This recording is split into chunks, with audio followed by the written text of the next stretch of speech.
Assalamualaikum warahmatullahi wabarakatuh. Halo, perkenalkan nama saya Febrianti Nurjakia dari program studi bimbingan dan konseling Fakultas Keguruan dan Ilmu Pendidikan Universitas Muhammadiyah Tasikmalaya.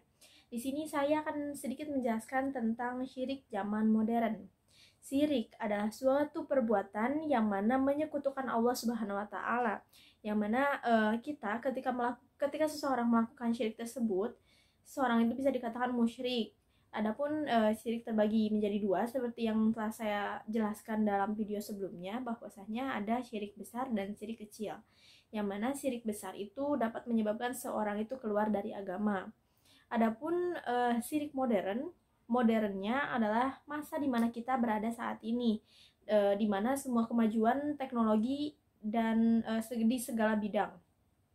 Perbuatan syirik tidak hanya terjadi di masa lalu, di mana belum adanya teknologi seperti saat ini. Tentu saja syirik bisa terjadi pada zaman seperti sekarang pun. Perbuatan syirik yang telah mana dijelaskan oleh Allah Subhanahu wa taala dalam Al-Qur'an, bahwasanya perbuatan syirik tidak dapat bisa diampuni. Bentuk-bentuk syirik yang pertama adalah menganggap yang menyembuhkan penyakit adalah dokter, tabib atau obat. Seperti hakikatnya kesembuhan, kesehatan kita semua berasal dari Allah Subhanahu wa taala, namun melalui dokter. Jadi kita harus mempercayai bahwa sahnya kesehatan itu dari Allah, bukan dari dokter. Poin yang kedua adalah menganggap tubuh tetap sehat dan bugar karena pola makan dan olahraga yang teratur.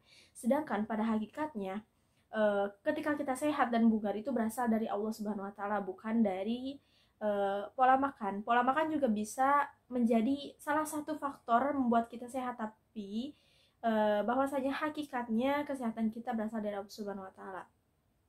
Yang ketiga adalah jabatan yang diperoleh karena kepintaran, kedekatan, dan kepiawaraan kemanfaatan bantuan orang lain.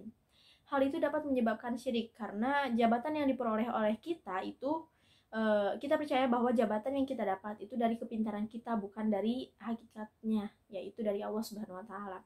Poin yang keempat adalah jabatan diperoleh atas kehendak Allah Subhanahu wa taala, seperti panen melimpah. Karena profesionalnya mengelola pertanian, yang menumbuhkan tanaman adalah Allah. Tentu saja ketika kita mempunyai suatu ladang dan kita panen secara melimpah, faktor pendukungnya adalah keprofesionalan kita dalam mengelola tanah pertanian. Namun kita harus tetap percaya bahwasanya hakikat dari segala sesuatu adalah dari Allah Subhanahu wa taala. Adapun poin kelima yaitu anak-anak pintar karena gizi yang diberikan memenuhi standar yang ditentukan. Namun pada hakikatnya kepintaran seorang itu berasal dari Allah Subhanahu wa taala, tidak hanya dari kepintaran ataupun pemenuhan gizi tersebut. Yang selanjutnya adalah bisa sampai ke tujuan tepat waktu.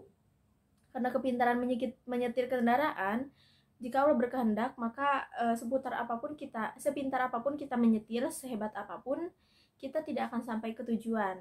Pada hakikatnya segala sesuatu itu terjadi karena Allah Subhanahu wa taala, bukan karena faktor yang dimiliki oleh manusia. Karena pada hakikatnya faktor yang dimiliki oleh manusia pun itu kehendak dari Allah Subhanahu wa taala.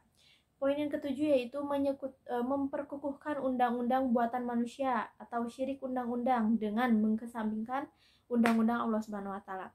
Yang mana Al-Qur'an sebagai pedoman kita yang menjadi tolak ukur pandangan hidup kita dan pijakan kita, itu menjadi salah satu pegangan untuk umat muslim. Adapun di Indonesia menggunakan undang-undang dasar ataupun Pancasila, yang mana kita harus menaatinya, tapi kita harus tetap mempertimbangkan apa yang berada dalam Al-Quran. Jangan sampai kita menyampingkan apa yang menjadi undang-undang dalam kehidupan kita, yaitu Al-Quran.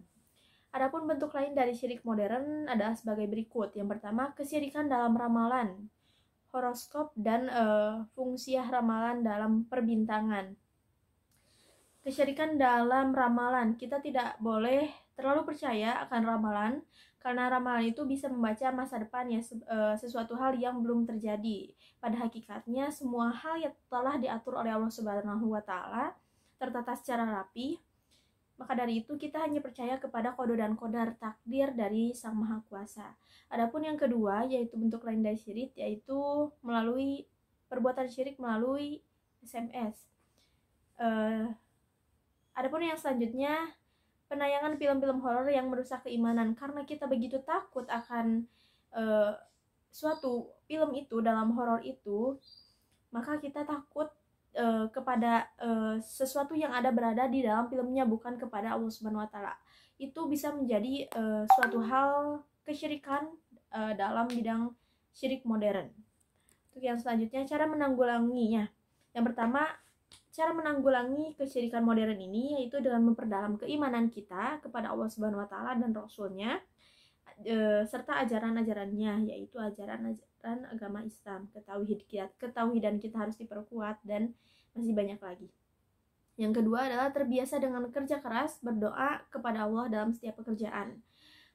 Adapun telah disampaikan bahwa segala perbuatan tergantung niatnya, maka kita harus meniatkan segala sesuatu itu karena Allah Subhanahu wa taala, untuk menghindari kemusyrikan-kemusyrikan yang ada. Poin yang ketiga yaitu meyakini bahwa tidak ada kekuatan dan kekuasaan yang lebih besar dibandingkan kekuasaan dan kekuatan Allah Subhanahu wa taala. Sudah jelas bahwasanya segala kekuasaan, segala kekuatan, dan segala apa yang terjadi di dunia ini adalah kehendak Allah Subhanahu wa taala. Maka dari itu kita tidak boleh meyakini dan mempercayai bahwa ada hal lain yang lebih kuasa dibanding Allah Subhanahu wa taala.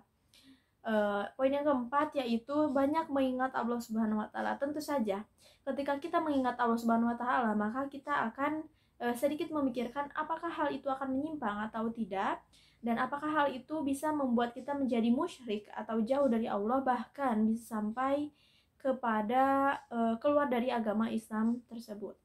Yang kelima, ikhlas dalam melakukan amal kebaikan. Tentu saja ketika kita ikhlas dalam melakukan segala kegiatan, tidak ada unsur riya dalam diri kita, hanya dipusatkan, hanya diniatkan untuk kebaikan kita semata dan hanya untuk Allah Subhanahu wa taala, maka kita bisa mengurangi dan menanggulangi apa itu syirik, termasuk syirik modern. Banyak syirik bagi kehidupan manusia. Bahayanya ada banyak sekali. Yang pertama adalah menghancurkan seluruh amalan. Tentu saja ketika kita punya amalan yang banyak, namun ketika kita berbuat syirik, maka semua amalan itu dapat menghancurkan semua yang telah kita lakukan, kebaikan-kebaikan kita yang telah lakukan. Poin yang kedua, jika meninggal dalam keadaan syirik, maka Allah tidak akan mengampuninya, karena mungkin syirik di sini adalah syirik akbar, yaitu syirik yang mana bisa mengeluarkan seseorang dari agama Islam dan tidak bisa diampuni oleh Allah Subhanahu wa taala seperti disebutkan dalam Al-Qur'an. Poin yang ketiga adalah kekal di dalam neraka. Tentu saja karena dia syirik, musyrik ataupun keluar dari agama Islam, menyekutukan Allah, maka ia akan kekal di dalam neraka. Poin yang keempat yaitu perkara pertama yang diharamkan oleh Allah. Tentu saja syirik ini perkara pertama yang diharamkan oleh Allah Subhanahu wa taala untuk dilakukan, karena tentu saja ini menyekutukan dan menyamakan Allah dengan yang lainnya. Poin yang kelima yaitu sulit menerima kebenaran. Karena kita terlalu banyak melakukan kemusyrikan, kejahatan-kejahatan yang tidak disukai oleh Allah, maka Allah itu menutup hati kita yang mana tidak bisa menerima kebenaran dan membuat hati kita menjadi beku. Poin yang selanjutnya yaitu munculnya perasaan bimbang dan ragu, seperti mana ketika kita tidak meyakini segala sesuatu karena Allah, menyekutukan Allah, maka yang muncul dalam diri kita adalah ragu dan bimbang, tidak tahu apa yang harus dilakukan. Itu bahayanya syirik bagi kehidupan manusia. Adapun poin selanjutnya yaitu hanya akan memperoleh kesenangan semata. Tentu saja ketika kita melakukan kemusyrikan, mungkin ada rasa senang dalam diri kita, namun rasa senang itu hanya sementara munculnya. Poin yang terakhir adalah amalan dan harta yang dinafkahkan sia-sia.